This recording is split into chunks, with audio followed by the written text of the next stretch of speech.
Al principi entrenàvem en un camp de terra amb unes instal·lacions descurades i en males condicions, però a poc l'Ajuntament començà a donar-nos més importància i es va oferir un camp de gespa artificial. Més tard es va promoure més el futbol femení a València i crearen una lliga autonòmica, en la qual participaven equips com el Villarreal, l'Eliana i d'altres molt bons. Però nosaltres vam quedar subcampiones després del col·legi alemany i vam millorar. Els 4 anys següents quedaren primeres de totes les lligues. La meva història comença quan jo tenia 11 anys. Des de sempre he sigut molt creatiu i la música ha format part de mi, sobretot el hip-hop. Per això vaig començar a buscar la manera d'entrar en el moviment de la música. La meva idea era compondre instrumentals, però fins que no vaig esbrinar vaig provar abans un fum d'activitats relacionades, descarregant-me molts programes de funcions diferents, com ara DJ, caixes de ritmes, programes de vídeo, etc.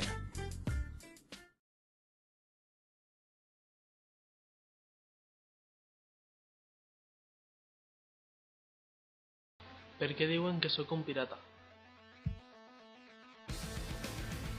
M'agradaria ser audaç, navegar cap l'horitzó, surcar les onades del mar.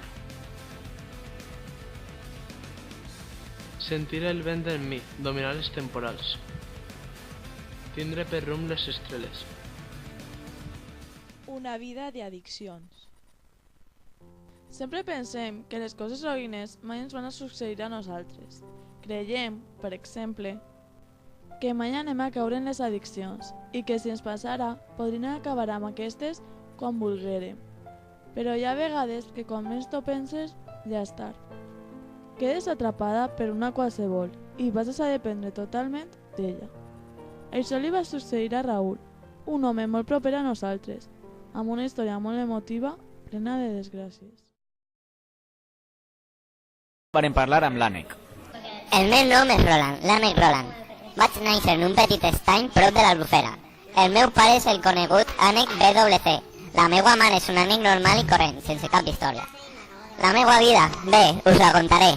Fa molts anys, un camió carregat de residus es va estavellar prop de l'Albufera i vaig tindre la mala sort d'entrar en contacte amb aquests residus radioactius que van propiciar una reacció química al meu ADN i em van convertir en un ànec especial, diferent a la resta. Sembla que no s'orienta bé. Ordena als seus alumnes donar voltes i voltes en cercles tancats.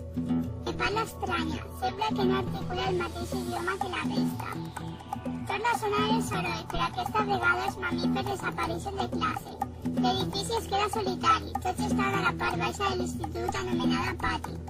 Aprofita aquesta estona per a desplegar les meues plaques solars i recarregar les meues bateries.